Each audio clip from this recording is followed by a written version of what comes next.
hello everyone, welcome back. And today we are going to answer your questions. Anything that I say, or we say, Karen and Spirit, is not meant to diagnose you or cure you. It's just meant to give you information so you can do your own research. Check with your doc before implementing any of the things that I mentioned. So today we're going to talk about something new. We're going to talk about keto and intermittent fasting. I'm being very sarcastic. Or any other question you have. There's been a big call for that, Doc. What's that? There's been a big call for that. Hey, you know what? Let's just stay on the topic at hand here. We'll focus in on that. We have a summit coming up at the end of August that's going to blow you away. Hopefully you can attend. Steve will put some links down below. But it's going to be talking a lot more about intermittent fasting and the benefits of that. I have a very interesting success story that I'm going to share with you maybe Monday, maybe, let's see, maybe Sunday. But it's from a gentleman that had stage 4 cancer, which you would think would be impossible to reverse and test negative. Well, wait till you actually hear about this success story. It's going to literally blow you away. Stage 4 spread to the bone, prostate cancer, spread through his actual bones and his rib cage. And now he tested negative for cancer. So, and I'll share what he did in the success story. Fascinating. And one of the things that we'll talk about is fasting, because that was the big thing that he did. Hey, Derek from Queens. How you doing? Hey, how you been, Dr. Berg? Great, thanks. Hope you're having a good summer. Yes. I know you got a lot of calls, so I'm going to get right into it. Okay. What would be a supplement that would just be really good for all-around hands, like for your hands, meaning nerves, joints, especially PIP joints, where a lot of inflammation happens first. You know, if you have like osteopenic edema, which me and you discussed plenty of times. And basically, all to the wrist with the median nerve, all the nerves kind of that, trickle down to your forearm. Is there even such a thing? And then I had one more thing, and that's about my mom. It's just a symptom that I would, what you think it might be. It's the discoloration on the eyelids. And then it's actually the discoloration gaining some mass. Okay. So that's what I got today. Okay, great. Thanks, Derek. Honestly, I have no data on when your eyelids start discoloring.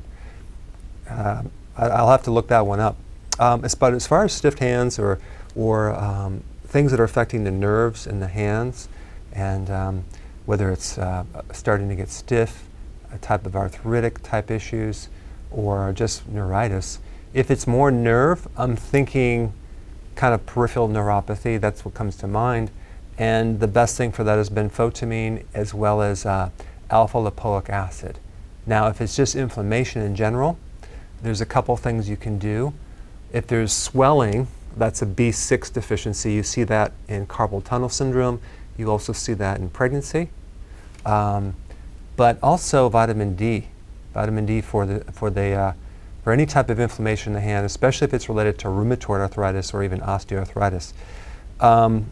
But let's say, for example, you're already doing those and it doesn't seem like it's working, then that means that you might need more bile salts, which will help you pull in more of that, the fat-soluble compounds. Because both vitamin K2, which if you're deficient, a lot of times that will cause knee pain, but it can also cause pain anywhere else. But the combination of K2 and D3 are really, really important. So many people have a difficult time absorbing those fat-soluble vitamins. And so there are some things that you can do. One is to take purified bile salts, or just take more of, or a combination, just take more of that vitamin. Typically you store about several weeks for certain vitamins, but when you're dealing with the fat-soluble vitamins, like even vitamin D, you could store like 4 months. But if you're already deficient, you might not have enough. it's just because vitamin D is so commonly low in people. So I would look at those things and see if that doesn't help. Thanks for your call. Steve, I'll let you get some questions in social media. You may even have one right now, but I'm going to go right to Ruth from Texas as you're accumulating those questions. Ruth, how are you doing? Good morning. I'm doing morning. good. My question you answered some of my question in answering his question, but when I first started the diet 3 years ago, I was pre-diabetic, and I would wake up at night and I would wake up basically because my fingers were stiff and I couldn't move them. And that went away. That was one of the first symptoms that went away when I was on the Wow. ketogenic diet. And recently, because I've lost the weight I want and I don't want to continue losing weight, I've increased my carbs from 30 to 50 by adding, sweet potatoes and berries, stuff that's still within the ketogenic, just more of it. Mm-hmm. And my hands, not only do they hurt at night, but now they hurt during the day. Like the trigger finger, especially in my right hand, the trigger finger and the thumb, opening jars and stuff like that is painful. So I was curious whether it was back to that being high insulin, because that's what I felt it was in the beginning, was just high insulin. Well, it sounds like it's kind of a date coincidence thing with raising the carbs. I think the best way to figure this out is to bring the carbs back down, see if it goes away.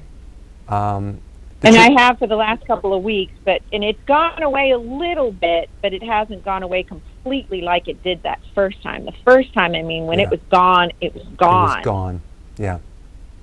But now it's still hanging in there. It's not wanting to go away. Well, I think there's two ways you can do it. You want to fast longer, or cut your carbs down lower, and see which one helps you. There's some interesting data about the difference of what happens when you're fasting versus when you're doing the ketogenic diet, because they both involve ketones, right? So ketones are anti-inflammatory. They're like antioxidants, but they also they reduce inflammation and swelling, of course. But when you do fasting versus just the ketogenic diet, you have a whole series of other things that occur that don't happen when you're doing the keto diet. And certain genes are expressed for your immune system. Certain genes are expressed for anti-cancer. Certain anti-inflammatory genes are actually activated. So you have a lot more benefits with fasting than just the keto. So. And I do a 24-hour fast. Wow, then that's fantastic. A 3-day fast. That's fantastic. Because normally, my normal diet is just the one meal a day. That's me normally. But when I started to have this problem, I did a 3-day fast, and it did help. I want you to, the question is, I can't fast forever. Right. Well, I want you to try this experiment, okay? Just for 1 week, and then call me back next week and let me know if it worked, okay? You ready for this? Sure. I want you to, while you're fasting, I don't know what you're consuming when you're fasting, but I want you to take green tea extract. You can take garlic pills, not the actual garlic pills, or the main phytonutrient in garlic. I think it's called allicin, if I'm not mistaken, or alicylic acid or something like that. So take those two, okay, while you're fasting, and then also add lipoic acid. Yeah, alpha-lipoic. Have that. And then go ahead and let me know next week how you do, because I want to know, that'll just give me feedback on what I think it is, because I think it's could be like you still have insulin resistance, but it could also be something you need to activate deeper within the body, because there's a compound effect when you start adding keto and intermittent fasting. Then you add certain phytonutrients that have different effects. We can kind of compound certain things to create a bigger effect. So try that, Ruth, and let me know how it works. All right, Steve. All right, here we go. stand by, and I'm going to take all the credit for this. Terry did all the work. But first off, let's do a shout out to our viewers this morning in Spain, Australia, the UK, Sweden, France. Good morning to the Philippines, Belarus, I love saying that, Algeria, Kenya, Israel. Are you kidding me? All across the USA. Wow, that's amazing. Yeah, they're out there looking for healthy solutions, and you got a whole pile of them. So let's get to it. First one on Facebook is Marion. My doctor wants to put me on Prilosec, good or bad? Well, like I said, I can't give you any medical advice, but just my opinion on that. What problem are you trying to solve? Is it acid reflux or GERD? Probably yes. Maybe you want to try some acidifiers first to see if that doesn't help you. And I'm talking about betaine hydrochloride and or apple cider vinegar. You can take them in pills and start taking that to see if that doesn't solve the problem. Sometimes people take it for an ulcer. Well, if you have an ulcer, take zinc. That might be a viable solution for that. So these are just these tips that you might want to consider, but I can't tell you not to follow that recommendation. Okay, why don't we keep some balance here and go right to YouTube. Susan wants to know if taking in 108 grams of fat per day is too much for a keto diet. She didn't mention whether she's losing or gaining weight or anything, but just a general question. I believe. No, that's not too much fat. That's fine. It's totally fine. As long as you keep your carbs low, you're going to be good to go. But Steve, I think we're ready for our first question here. And here it is. This is a fill-in-the-blank question. Okay, for our viewers. The gallbladder works with what other organ to help break down fats? Okay, now because I work for the corporation, I can't win the prize. Is that right? I'm That's excluded, right, Steve. Or any relatives. Right. All right. Here's the question again. The gallbladder works with what other organ, fill in the blank, to help you digest fats? Interesting. We'll keep an eye. Keep an eye out. Okay. So you get some more questions, then I'm going to go right to Tom from Clayton, California. Are you there, Tom? I am here, Dr. Berg. Thanks for taking my call. Sure. Hey, so first of all, thanks for all your videos. What I really like about them, you just define all the terms. It's easy to see, and it's actually really easy to share because on the other end, someone's going to, they're going to understand it and not look at you like, why did you share that with me? Right. That doesn't make any sense. Right. So I really like that. So my question is, I'm kind of a former carbaholic, and that's just the way it is. I loved bread and pizza, and yes. So I've been, much more healthy recently, and I did an 8-day fast last year, and for me, it really works better, kind of all or nothing. So maybe 2 weeks ago, week and a half ago, I just started back. Okay, I'll just do one meal every other day, and then I just stretched it to one meal every 3 days, and then so I've been kind of going 2 day, 3 day, 2 day, 2 day, 3 day, and I'm wondering if I stretch that into just 3 days, because really it's by the second or third day it's really kind of mental, and your stomach's empty, but it's kind of a false hunger. I just want to put something in my mouth. So is there, and I've watched almost everything I can find on autophagy and fasting and the benefits, and so my real question is there any downside to doing multiple 3-day fasts and having multiple immune resets and having all the the last thing you were saying about different gene expressions with fasting? Is there any downside, or is there only upside? Because I can't really find any downside, but I figured I would just ask you. A very good, important question, Tom. So this relates to a success story that I'm going to release probably Sunday or Monday, where a guy had stage 4 cancer. And he fasted for 45 days. Okay, 45 days. Now, the thing that I want to mention about this is there's certain people that say you don't want to fast for longer than 25 days, especially if you have cancer, because of a certain reason why. And that has to do with creating nutritional deficiencies. So your immune system needs certain nutrition.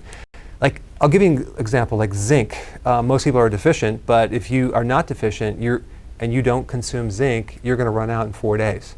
So the key is, are you taking enough nutrition while you're fasting. And this is something that it's not a standard thing. In fact, most people that are hardcore people that fast say, well, you can't take anything, just water, unless it's a dry fast. Just do fasting, and that's like a true fast. Well, that's cool, but I'm like still trying to find someone who has enough nutrients in their body to be able to that prevent or doesn't have a nutritional deficiency. It's very hard to find anyone like that.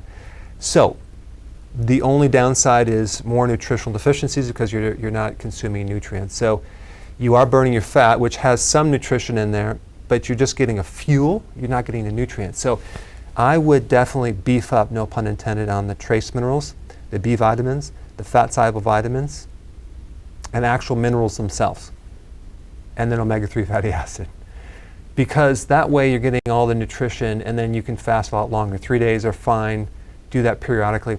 The benefits to doing that are huge, especially for things like autoimmune and cancer and just overall reset of your entire immune system, longevity.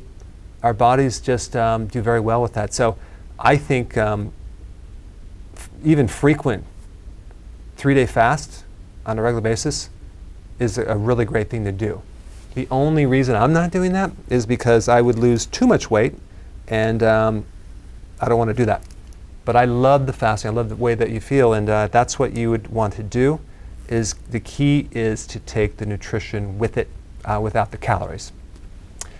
And let's see if there's anything else with that. And then just also go by how you feel too. Like if you feel like a little weird or something like that, or you don't feel really good, then you're missing something nutrient-wise. Thanks, Tom. All right, Steve, what do we have as the answer? What other organ works with the gallbladder in the digestion of fats? Okay, well, more fascinating than the answer is the fact that Terry actually did the math on it and has percentages. So on Facebook, 90% of the participants say liver and 10% pancreas. Then on YouTube, it's 95% liver and 5% pancreas. What say you? Okay, so the answer is because we're dealing with the gallbladder, we're dealing with the gallbladder really doesn't do anything, it's a sac. But what's in the gallbladder is bile that's made by the liver. And so maybe I should have clarified this, because if you said liver, well, of course that works with the gallbladder. So that would be a true statement. But I was looking more for the pancreas, because when you consume food and the gallbladder releases bile, it needs help from the pancreas to complete the job. There's this is the first time you stumped the audience in a long time, and they're none too happy about it, I can assure you. I could imagine they're not going to be happy. They're rioting out there. But what happens is you get this breakdown of fats from the bile, because it's a detergent, but then it doesn't break it down to the smallest particle. You need lipase, which is an enzyme out of your pancreas, to do the full completion of the job. If you don't have enough enzymes in your pancreas, you will not get the full benefit of the fat digestion, fat-soluble vitamins, essential fatty acids, omega-3 fatty acids, like DHA, EPA, and there's a lot of other fats as well. So we don't want to neglect the pancreas. And if you have diabetes, if you have pancreatic damage, if you eat a lot of cooked foods and you don't ever eat raw foods, then you may sometimes need some enzymes for the pancreas to get that full digestion. So when people have a problem with the gallbladder and they're doing everything they can, you may want to also support the pancreas to get the full digestion of fats. The gallbladder formula that I do have does have a lot of additional things that help the stomach and the gallbladder as far as enzymes, peptase and other enzymes. So I just wanted to point that out. All right? All right, Steve, you accumulate some more questions. Let me go to Simone from Fairfield, California. Are you there, Simone? I am. Simon. Thank you for your call. Simon, Yes. Sorry about that. No problem. I've been on keto for the last couple of years. I've lost about 65 pounds. Wow, great. And I'm down to below my set weight, which I should be about 160, but I'm down to 144. My sugar level keeps at around 120 in the morning, and I can't bring it down any lower. Any suggestions? How many meals a day are you doing? 2. Okay. I eat at noontime and then around 5. Okay. And are you doing like doing it by the book, or are you doing sort of keto where you're allowing some carbs here and there? Well, the only carbs I get is from the vegetables. You know, Okay. I like Greek salad. You know, Okay, good. tomato, cucumbers, onions. You know, Yeah, that kind good. of thing. Okay. There's a couple things that I would do, Simon. It's if you're not consuming these carbs and you're waking up with sugar 120, realize that normal blood sugar is like 80, 82. And what that means is you have about like a level teaspoon of sugar in your blood that's made by your body unless you consume it. So 1 level. So if we're dealing with a blood sugar of 120, we're probably adding another, I don't know, 1/4 of a teaspoon. So it's very, very minor. It's not a big deal. And realize it's not coming from the diet. It's coming from your liver is making it. So this tells me that you still have a bit of insulin resistance that your body's dealing with, and it's getting better, but it's not fully there. So a couple things you can do, and I've done some videos on this. You could, in the morning, go for a nice long walk and just burn off the sugar that way. That's one thing. Another thing you can do is you can start to take certain nutrients to start speeding up the resolution of insulin resistance. Chromium, potassium, magnesium, vitamin D, and vitamin C. Those are some key ones that will help speed things up. But other than that, it's not to be concerned with. It's just something that does happen with a lot of people in the morning. So that's what I would recommend. But thanks for your call, Simon. And not Simone. Okay, Right, Steve. that's correct. All right, well, back to our social media warriors. Marcia on Facebook wants to know what causes bladder polyps. Okay. Well, I think the cause of bladder polyps is the same as the cause of colon polyps. And so I did a video on this recently, and what that is, Steve, it's a pedunculated tissue. Now, that's a new word for people, pedunculated. I really like that word. It's just I don't, but anyway, go on. it's growing with a little stem or a stalk. And what happens is that if your flora, the friendly bacteria, isn't just right, you can have an imbalance, an environment that can breed these polyps. So one of the best things to consume is sauerkraut.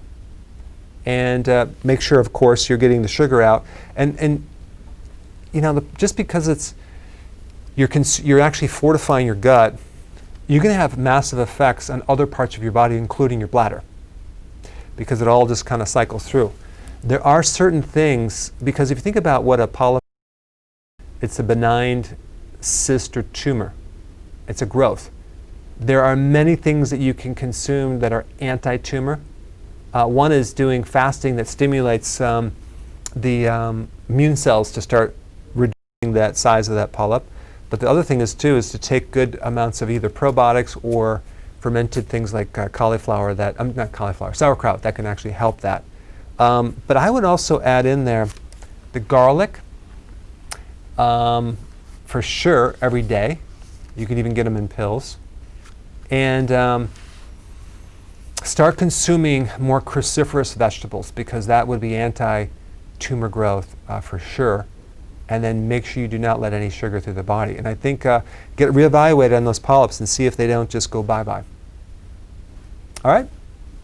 All right, how about one from YouTube again to Yes. keep up with everyone? And this is from Reese, who wants to know if citrus bergamot is good for blood sugar control. Citrus what? Bergamot? Berberine? Well, bergamot is what Terry has written down, Okay. but I have no faith. Well, you have berberine, which is good for blood sugars, insulin resistance, which actually is also good for heart palpitations and inflammation. It's a great antioxidant. But I'm not familiar with Berger. What was that? Bergamot. Bergamot. B-E-R-G-A-M-O-T. Bergamite? Is that like Vegemite? For God's sake. I'm just not familiar with it. All right. No data. We'll let that go. I'm gonna blame that on Terry, and rather than the viewer. Terry, you're gonna take one for the team, buddy. Okay. All right. Good. Let's go to Joseph. Joseph, you're from Australia. You had a question. Go ahead. Yeah. Hi, Dr. Berg. Hi. So I'm a runner, and I like to lift 5-kilo dumbbells sometimes. Mm-hmm. I heard that when we fast, our body breaks down lean tissue for energy. I was just wondering, is it a good idea to exercise while doing a prolonged fast? If we exercise during a prolonged fast, does this prevent lean tissue from being broken down for energy? Good question. Do you do marathons or just short-term runs? My longest is a half marathon. Okay. I go up to a half marathon.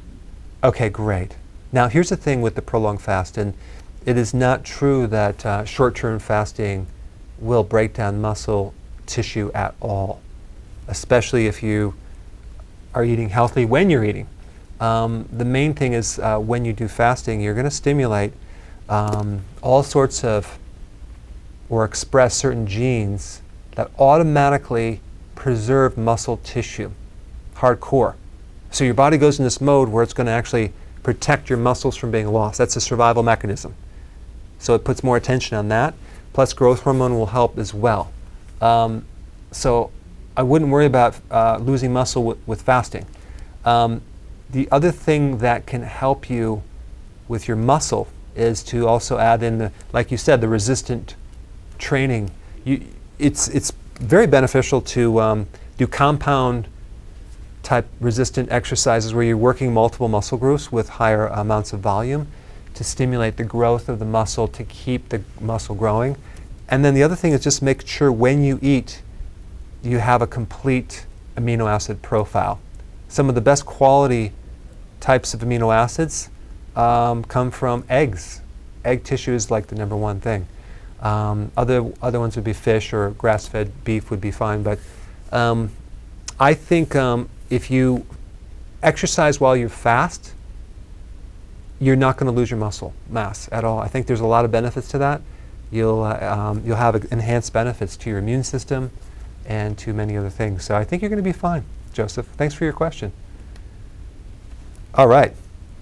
So, Steve. Yes, sir. Here's the next question for everyone. Okay. All right. If anyone checked out, check back in because this one's going to be interesting. What is the best food, the absolute best food on the planet to help someone with a chronic sinusitis, chronic sinus problem? What can they take that will create huge and profound impact on your sinuses? Would you like to know?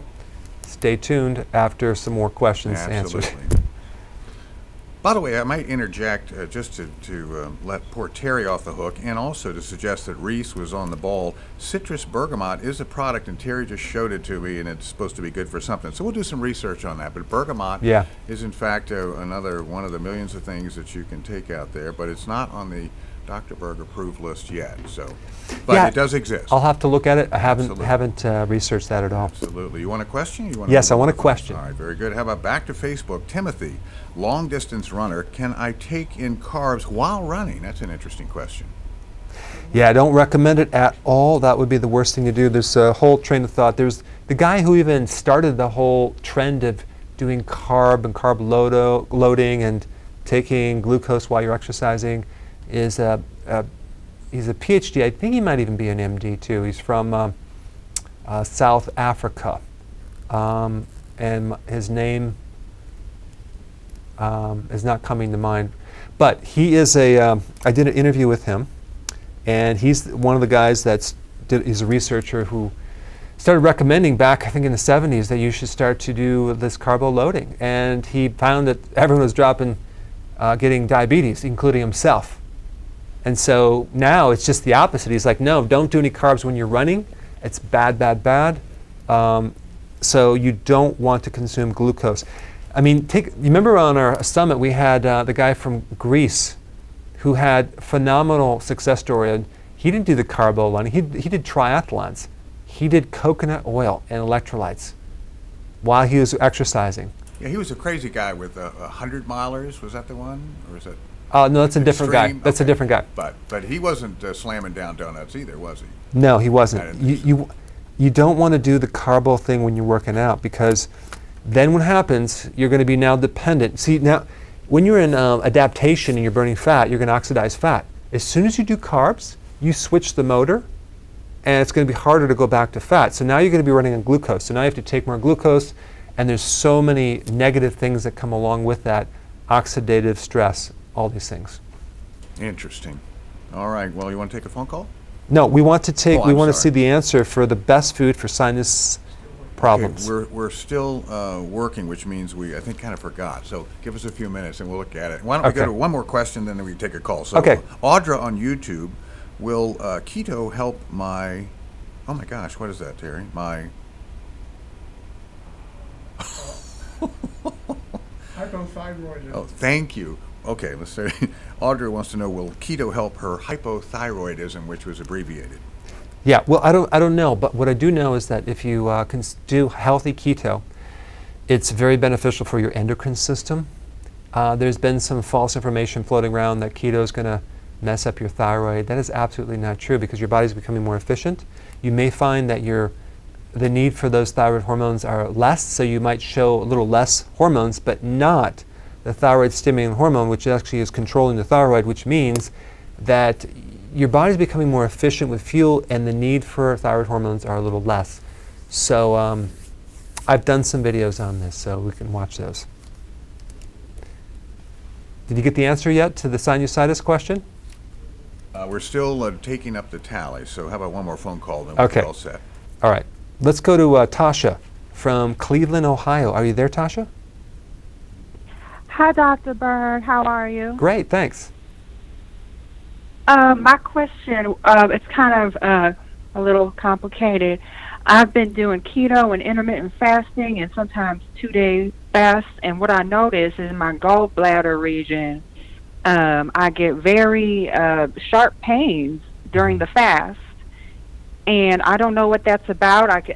My stools are very greasy, and they float sometimes, and I don't know what that's all about. And it happened before keto, but sometimes I notice it during keto, and I wonder if it's all the fat intake that's causing this. And I just wanted your 2 cents.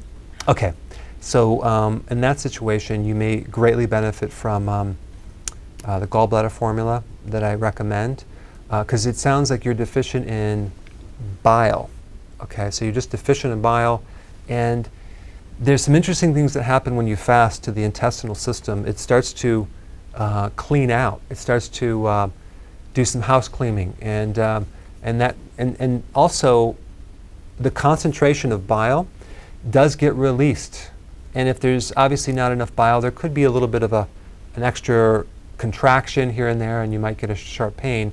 But if you have enough bile, you should be fine. Now, the big clue to the reason why you need bile is the floating stool, as well as the the stickiness or greasiness. It means you're just not breaking that down.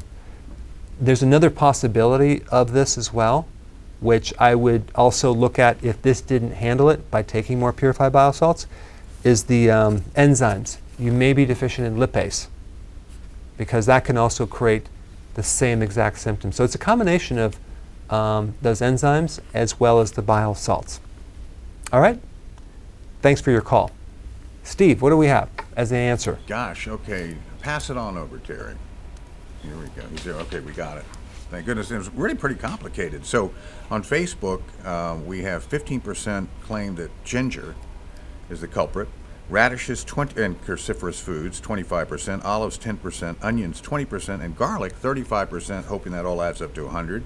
Then on the YouTube side, radishes are 15%, sauerkraut, 15%, peppers, 15%, honey, 15%, onions, 25%, and finally, wrapping it up, garlic at 15%.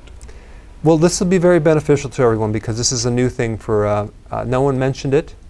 So I know you knew it, Steve, so that's why I didn't ask you, but it's kimchi. That is so gross, that stuff.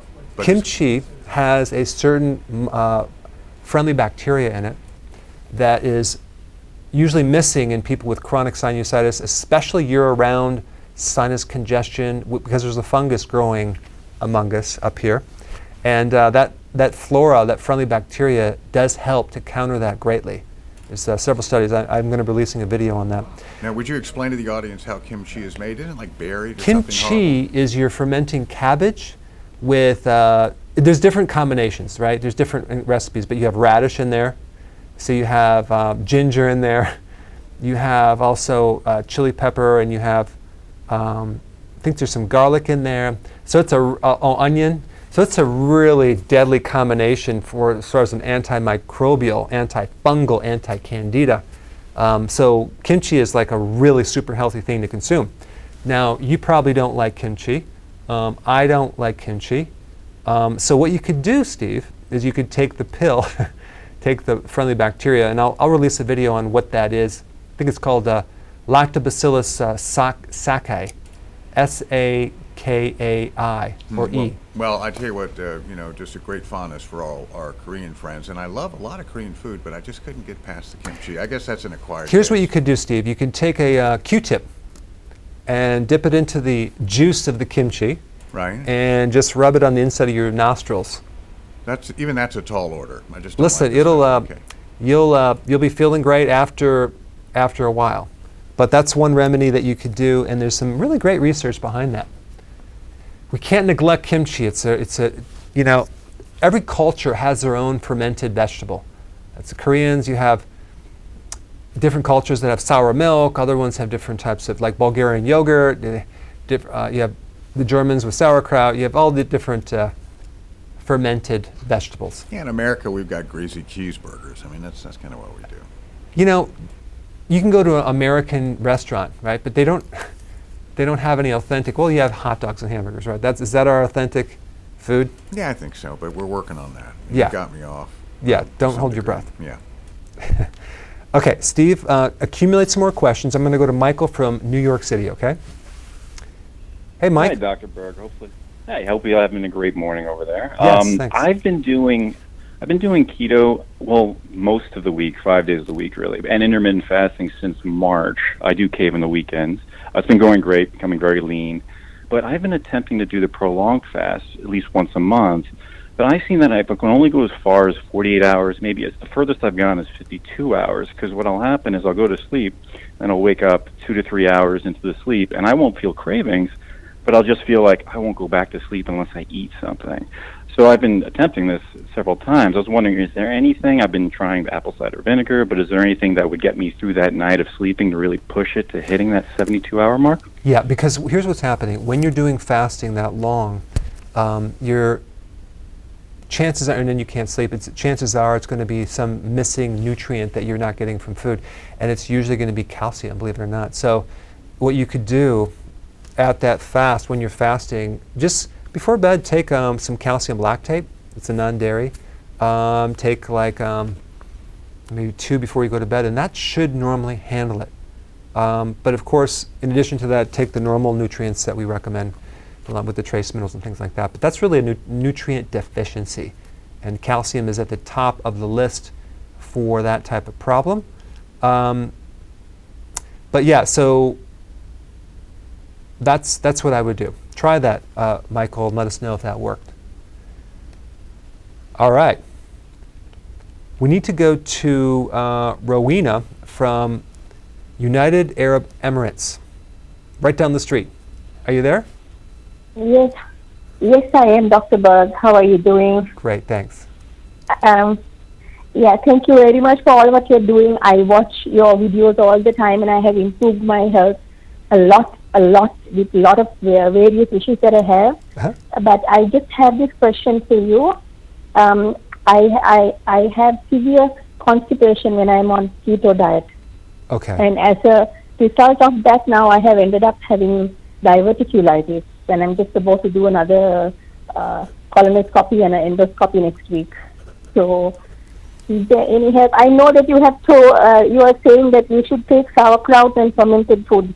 Is there anything else that I can take for constipation other than that? Yeah, you need Typically when you do keto, what's unique, the type I recommend is all the vegetables. So sometimes you have to cut that down because some people can't digest all the vegetables. That'd be one factor. But more than likely, you're consuming more fat on the keto and you're having a hard time digesting the fat because you don't have enough bile reserve. So you might want to go up with the bile salts, purified bile salts. That usually is going to fix things, okay? That's what I would do. And also, just as a side note, people that live in that part of the world typically are severely deficient in vitamin D. So make sure you're taking enough vitamin D. But if you don't have enough bile, that could be a reason why you might be deficient. But I think if you do all these things that I'm mentioning and you're still not figuring it out, I would find a very high quality herbal laxative, because it's more important to keep the flows going than any type of problem or even side effect from an herbal laxative, because it's you don't want that stagnant digestion. Okay? All right, Steve. Yes, sir. Okay, let's go back to social media. So on Facebook, Geraldine wants to know, will MCT oil break her fast? Well, it's going to break the fast a little bit. And if you find that your benefits with weight loss or whatever, or cognitive benefits, are lessened, then nix it. But here's the thing. You're not going to stimulate insulin. You're going to add more ketones because MCT oil turns into ketones. So it's not going to break your ketosis. Will you break the fast with yeah, a little bit. But out of all the things to consume, that would be like the safest thing, because it's a pure fat. By the way, with that, so it's what, like 130 calories, I think, for a teaspoon, or a tablespoon, or whatever, as I recall. But it's pretty beefy. But is that enough? When you say break a fast, what does that? Let me get my camera here. What does that really mean? I mean, have you just ruined your day, or is that just a brief little intermission in the fast, or how severe is that? When you consume anything of any significant calories, and I'm not talking about tea, coffee, or vitamins or minerals. I'm not talking about that. I'm talking about actual things with calories, fats, carbs, protein. If you consume that, you raise insulin. Now you're no longer fasting. You're not getting the benefits of fasting. What screws up the benefits of fasting is insulin. So anything that stimulates insulin, well, protein and carbs will stimulate insulin. Protein doesn't accept. It will trigger something in your small intestine that can actually increase insulin, just because of the fact that you're eating in general. So this is why when you remove your small intestine, part of it, when you have a gastric bypass, you all of a sudden miraculously get rid of your diabetes because of that extra insulin triggering mechanism in your small intestine. So I don't recommend it, but that's why. Okay. Well, I take a pull off the old MCT bottle right when I'm during my eating process. So, why not? I mean, just stick with it. You'll have more ketones in your brain. Yeah. And that can actually help you. All right, Steve, here's the next question. All right, I'm ready. What is the best exercise for a fatty liver? That's interesting. I don't know, but we're going to find out. Yeah, okay, we're gonna audience, find so out. what's the best exercise for a fatty liver? Please reply, Facebook and YouTube. You might think I'm going to exercise to get rid of fat off my gut or my hips or my thighs or my arms, but what about off the liver, right? Let me, maybe this is a good time for a question from Tony, and she wants to know the best food and supplements to fight depression. And I just wanted to add in that you said a few weeks ago, I dare you to try to exercise and be depressed at the same time. And I've really thought that. So when I go and jog, if I'm troubled, and there's plenty of things that can, get us all stirred up these days, when I go for a run afterwards, it's impossible for me not to feel better and not feel depressed. So I think that's fantastic. Certainly there's types of depression that aren't so easily overcome, and I'm very sorry for people like that, but that works. But anyway, so speaking of depression, once again, Tony wants to know the best food and supplements to fight that dreaded thing that we sometimes Well, to get rid of suffer depression 24/7, just exercise all day and you'll be good to go, and you just won't have time for anything else. I think you're right. So here's the thing with depression. You can instantly improve your mood.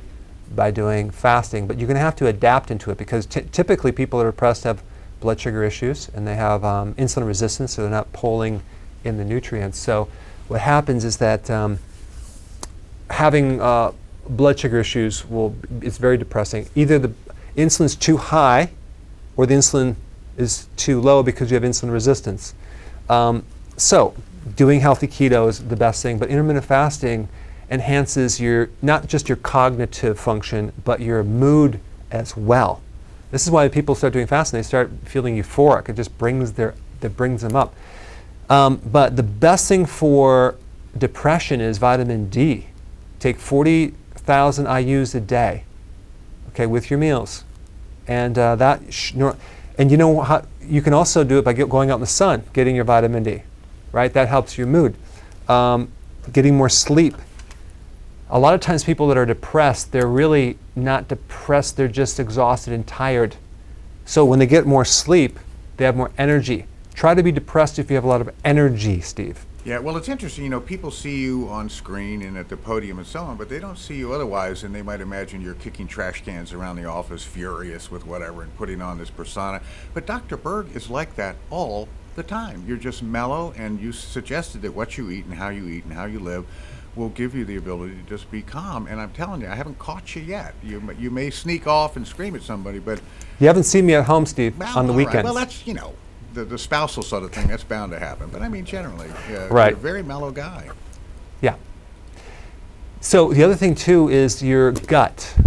If you are missing a microbe in your gut, that alone can create depression.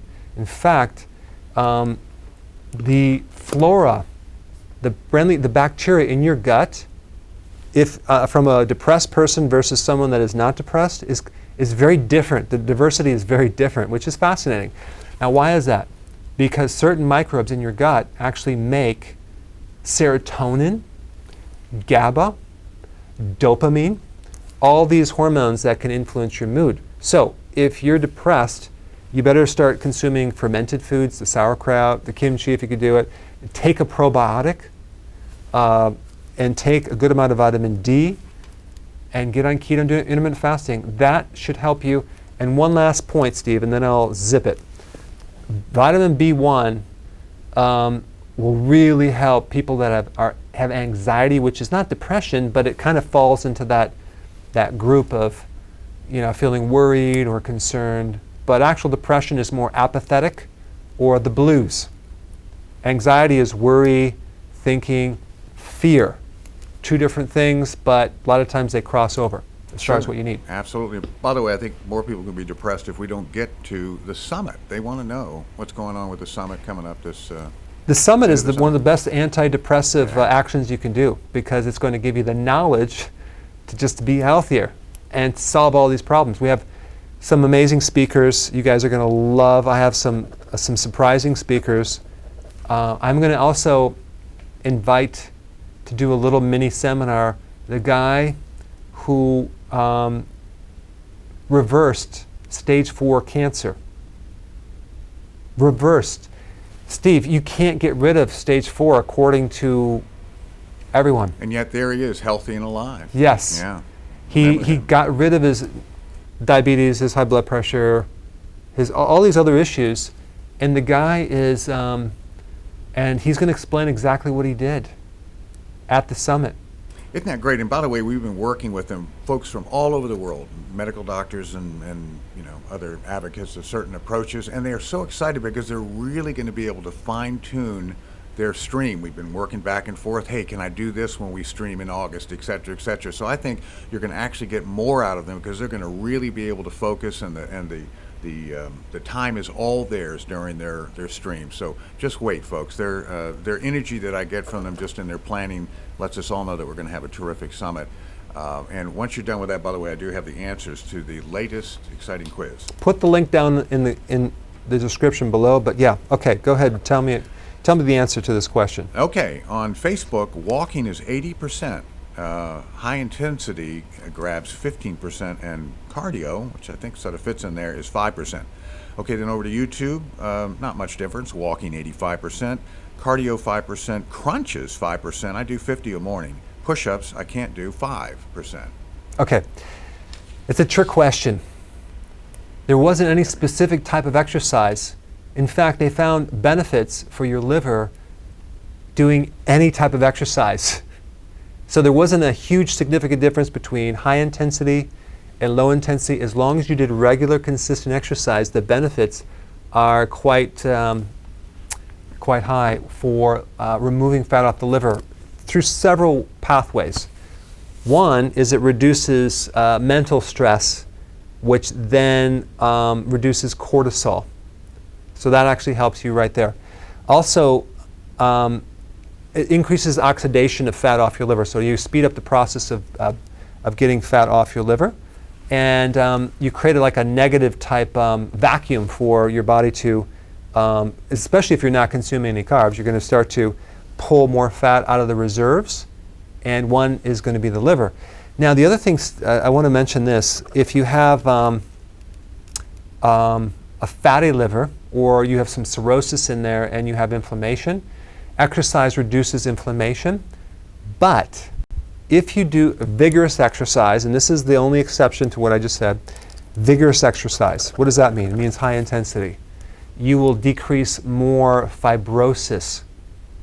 That's the scar tissue, the formation of going into the fibrotic type cirrhosis. So you just need to do regular, consistent exercise, Steve.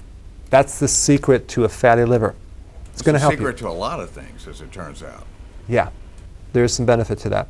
I have some more quizzes, Steve, so, but we need to go to Rock from Canada. Are you there?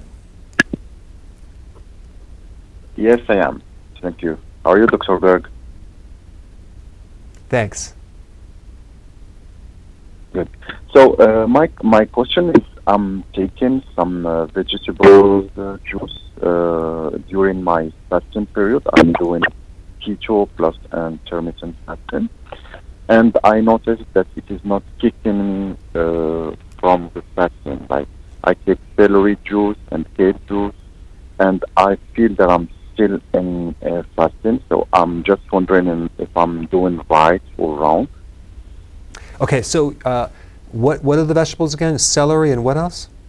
Kale. Kale, and what else? Yeah. Just this. This is my juice of the fasting period. This kale. Oh, I got it. Okay.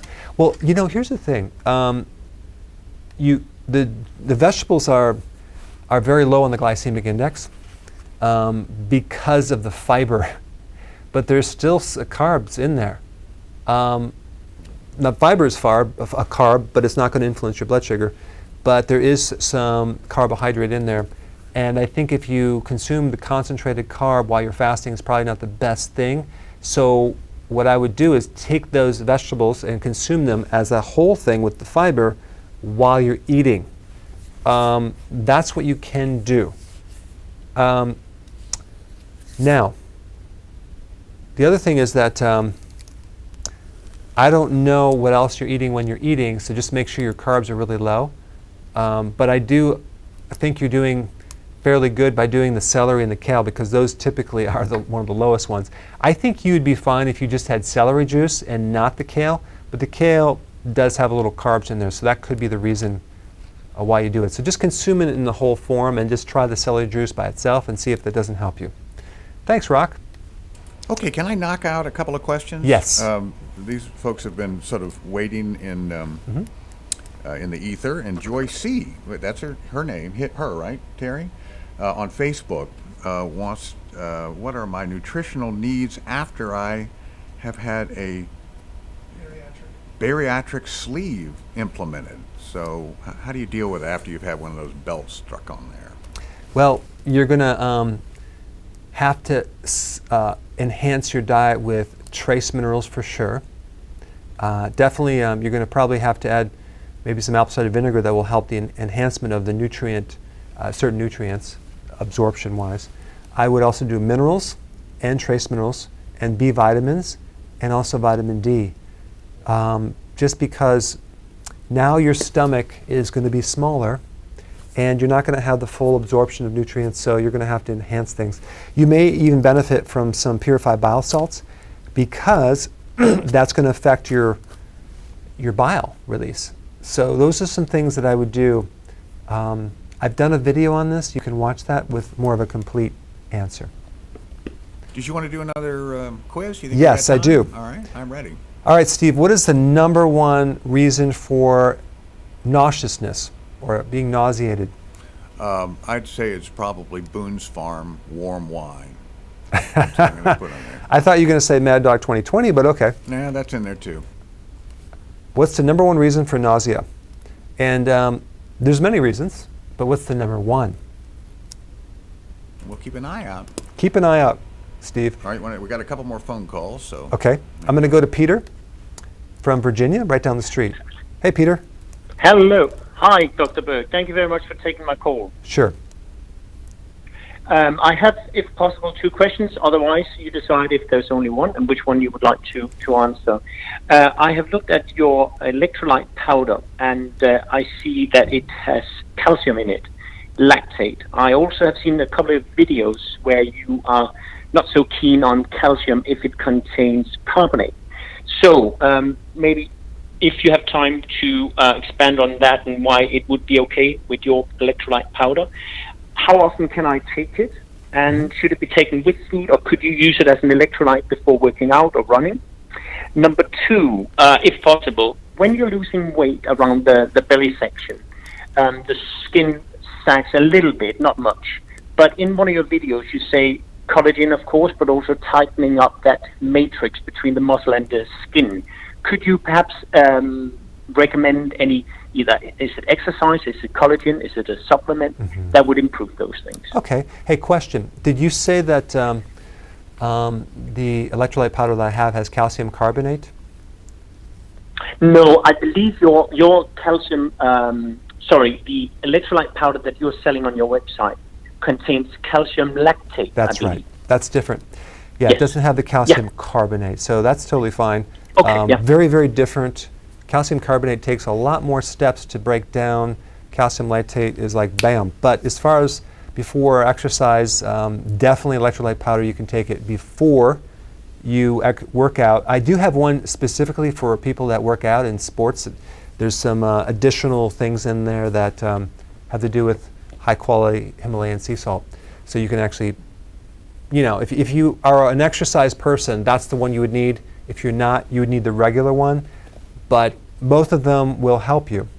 But yeah, before you work out, you're just going to have more energy because the potassium is going to enhance the muscle physiology and the endurance.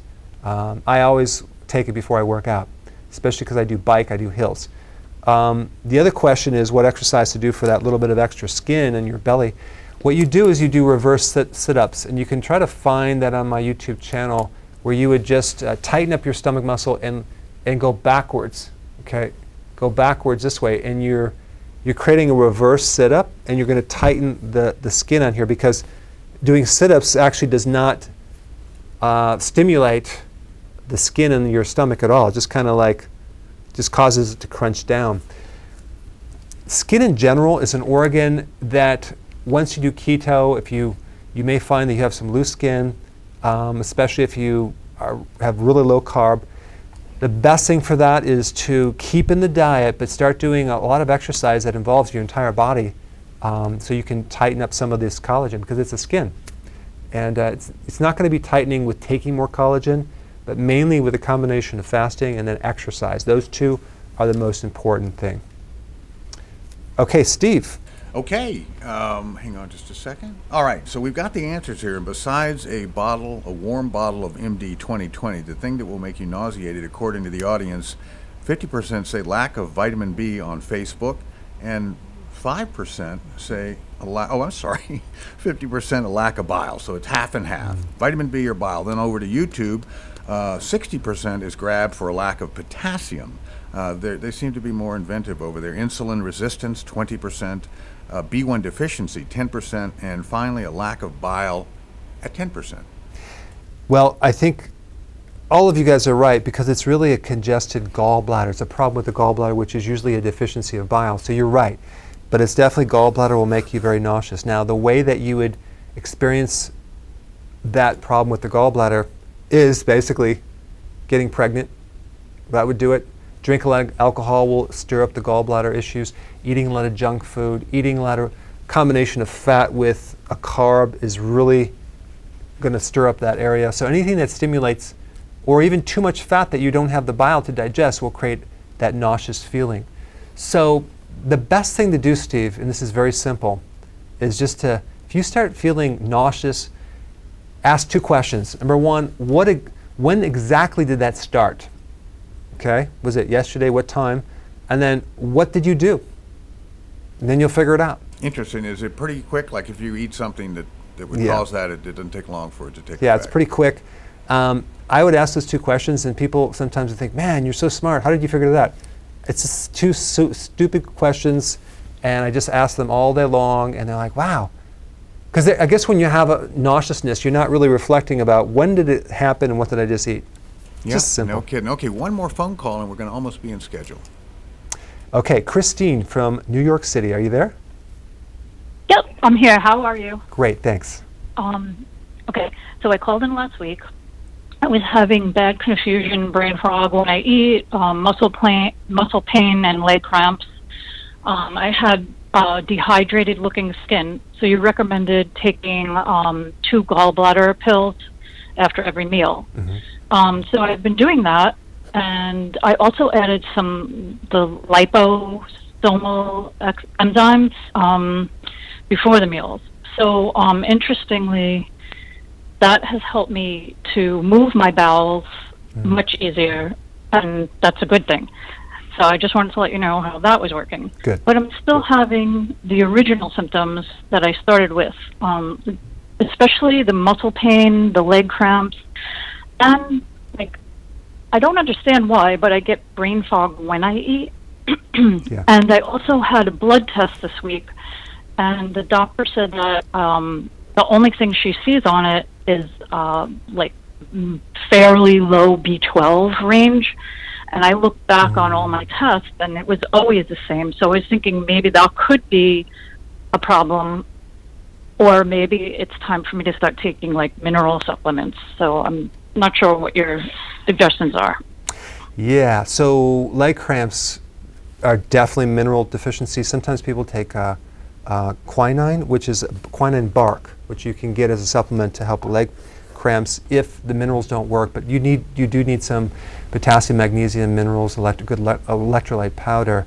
But the other thing with the B12 has to do with pH. So a good acidifier, whether it's betaine hydrochloride or something like apple cider vinegar, because without that pH, you're a little bit on the alkaline side, and with alkalinity, you do get muscle spasms, you get tight muscles, you get more achiness and joint stuff. So if you acidify the body, that usually should help, and you can do it with any type of, with apple cider vinegar, pickle juice, kombucha, tea, or even betaine hydrochloride.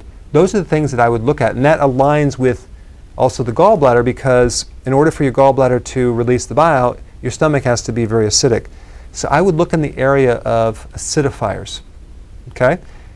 Thanks, Christine. And I do want to wrap up with one last point. I'm going to ask, this is a quiz for Steve only.